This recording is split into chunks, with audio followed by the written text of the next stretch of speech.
عامر خان سے میری ملاقات ہوئی, میں نے اس کو کوئی دین کی بات نہیں کی, صرف محبت تھی. اب تک اس کے میسج آتے کہ میں زندگی میں کسی سے متاثر نہیں ہوا, تم پہلے آدمی ہو جس سے میں متاثر ہوں. میں نے کوئی جادو کیا, صرف محبت. لوگوں کو محبت دو, قریب ہوں. میں جب گیا بڑی مشکل سے اللہ نے, ملاقات کا کوئی راستہ نہیں تھا, وہ مجھے نہیں جانتا تھا, میں اسے نہیں جانتا تھا, تو کوئی موقع نہیں مل رہا تھا ملاقات کا. تو اللہ نے شاہد آفریدی کو بھیج دیا. شاہد آفریدی اس کی دوستی تھی, ہمارا جو کرکٹر ہے. میں نے اس سے فون پر کہا یار میری ملاقات تو کروا. اس نے ملاقات کروائی. تو اس نے مجھے کہا آدھا گھنٹہ ہے, آدھا گھنٹہ. جب میں پہنچا میکسیمم پونا گھنٹہ, ٹھیک. میں گیا تو وہ سہما ہوا چہرہ کہ بھئی مولانا آ گیا, پتہ نہیں کیا کہیں گے, بھئی یہ تو کیا کر رہا ہے, تو حرام کر رہا ہے, ناچ رہا ہے, گا رہا ہے, توبہ کر, ابھی تیرے لیے دوزخ کا فیصلہ ہو جائے. پتہ نہیں کیا ہوا, ڈرا ہوا, سہما ہوا تھا. تو میرا ایک دور کالج لائف تھا. میرے اللہ نے مجھے ہدایت دی, اور میں 3 دن کے لیے میں اس دوست کو, اس کی نسلوں کو دعائیں دیتا ہوں جو مجھے زبردستی پکڑ کے لے گیا. نہ میرا تبلیغ سے کوئی تعلق, نہ واسطہ, نہ میں کوئی ان سے متاثر. ایک لڑکا تھا, بنگالی تھا, کش کرتا تھا, لیکن میں اس سے ذرا متاثر نہیں ہوا. میرا دوست متاثر ہو گیا تھا, تو میں تو ان کے قریب سے نہیں گزرتا تھا. تو وہ اور میں اسکول میں اکٹھے آ رہے تھے, کالج میں اکٹھے آ رہے تھے. تو وہ متاثر ہوا, وہ 3 دن کے لیے جا رہا تھا. تو مجھے بتائے بغیر میرا ہاتھ پکڑ کے لے گیا, مجھے کام ہے, چلو میرے ساتھ. اور میں اس کو انکار نہیں کر سکتا تھا, یہ میرا اس کا تعلق. اب بھی اسی طرح بھائیوں جیسا تعلق. میں اس کا احسان مان, مجھے زبردستی لے گیا. ہمارے پنجابی کی مثال ہے, کبے نو لت لگی, اس سے دو گیا. وہ جو ہوتا ہے ہنچ بیک ہوتا ہے نا, اس کو کسی نے لات ماری تو سیدھا ہو گیا. مہربانی بھائی تیری لات سے میں سیدھا ہو گیا. تو مجھے تو کبے والی لت پہ گئی. تو اللہ نے مجھے اس طرف لگا دیا. اور جب میری کالج لائف, میں نے کالج کا بہترین سنگر تھا, اسکول کا بہترین, یہ جنید جمشید کیا ہے جو اس زمانے میں یہ سارا کو اٹھایا, میں نے سارا کیا ہے. تو اب وہ بیچارہ ایسے بیٹھا ہوا. تو میں نے اس سے بیٹھتے ہی فلموں کی باتیں شروع کر دی. تو تھوڑے دیر بعد میں نے محسوس کیا کہ فرام 60 to 72 جو فلم انڈسٹری کو جتنا میں جانتا تھا اتنا وہ نہیں جانتا تھا.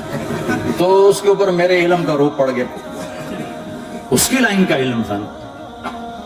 تو حیران پریشان, یہ واز تو ہو رہا, تو کبھی دلیپ کمار کی باتیں شروع ہو گئی, کبھی راج کپور کی شروع ہو گئی, اور کبھی محبوب صاحب شروع ہو گئے, کبھی مدن موہن شروع ہو گئے.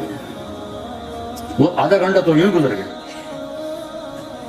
تو آدھے گھنٹے کے بعد میں نے کہا جی ہمارا تو ٹائم اوور کا نہیں, اٹھیں چلے ادھر چل کے بیٹھتے. میں کھانے کی ٹیبل پر ہم وہاں جا کے بیٹھ گئے.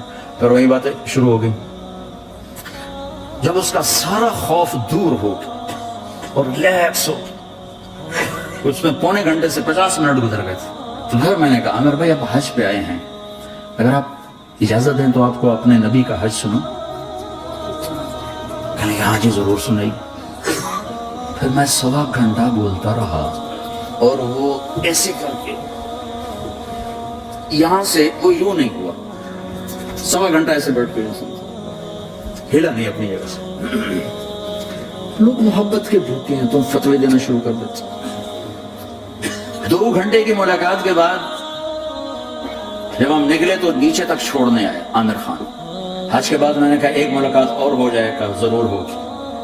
پھر اس کا میسج آیا کہ میں مدینے چلا گیا ہوں, معذرت چاہتا ہوں. میں نے کہا میں مدینے آ جاؤں گا, میں مدینے پہلے وہ آیا تھا حج سے پہلے. تو اس نے کہا کہ آپ 14 تاریخ کو آ جائیں, 4 سے 6 کا ٹائم میں نے آپ کے لیے رکھا ہے. تو میں جنید اور ایک اور ساتھی ہم دوبارہ وہاں چلے گئے 4 بجے. 4:15 ہم اس کے ساتھ ہماری سٹنگ شروع ہوئی. 4:15 سے 10:15 تک 6 گھنٹے مسلسل, اور اس کے ماتھے پہ ذرا نشان نہیں آیا کہ میں بور ہو رہا ہوں. اور اس کے بعد ہم اٹھے, اس کا جی نہیں چاہ رہا تھا کہ ہم اٹھ کے چلے جائیں. محبت. پھر ایک امتحان پڑ گیا. میں اجتماع میں تھا رائمنڈ کے پچھلے سال, اس کا میسج آ گیا میری فلم تلاش آ رہی, اس کی کامیابی کی دعا کرو.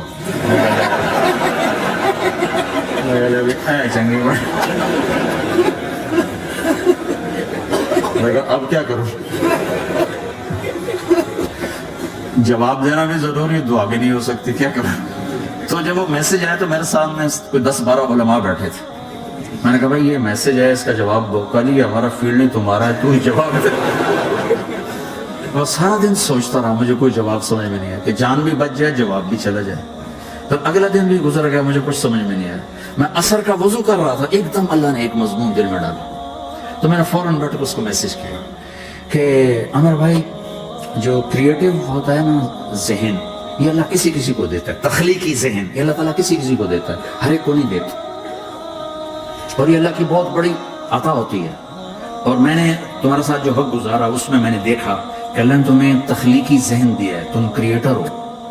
اور جو لوگ اس ٹائپ کے ہوتے ہیں وہ کامیابی ناکامی کی پرواہ نہیں کرتے, وہ اپنے کام سے کام رکھتے ہیں. آپ کا بھائی تو فوراً اس کا میسج آیا, آپ ٹھیک کہہ رہے ہیں, آپ ٹھیک کہہ رہے ہیں. بات ہوگی پہ میں تھا ہانگ کانگ, میں نے وہاں سے اس کو میسج کیا. دیکھو کسی مصروف آدمی کو براہ راست فون نہ کیا کرو, میسج کیا کرو کہ میں آپ کو فون کر سکتا ہوں, کیونکہ میں اس کا بہت ستایا ہوا, بہت ستایا. تو میں نے اسے میسج کیا کہ میں طارق جمیل ہانگ کانگ آپ کو فون کر سکتا ہوں, میں آپ کو فون کر سکتا ہوں. میں ہمیشہ اسے, اب بھی میرا فون پہ رابطہ ہے, میں پہلے اسے میسج دیتا ہوں میں آپ کو فون کر سکتا ہوں. اگر اس کا جواب نہ پھر میں نہیں کرتا ہوں. کبھی وہ خود کر لیتا ہے, کبھی وہ میسج دے دیتا ہے کال کر لوں. تو تھوڑی دیر بعد اس کا فون آ گیا کہ میں اس وقت دلی میں ہوں, کانفرنس میں تھا, میں نے آپ کا میسج دیکھا تھا, میں اٹھ کے باہر آ گیا ہوں, ابھی آپ سے بات کر کے پھر میں جاؤں گا. تو اسے باتیں کرتے کرتے کہنے لگا آپ کی دعا سے میری فلم کامیاب ہو گئی. میں کہا یالا میں کوئی نہیں کی تھی.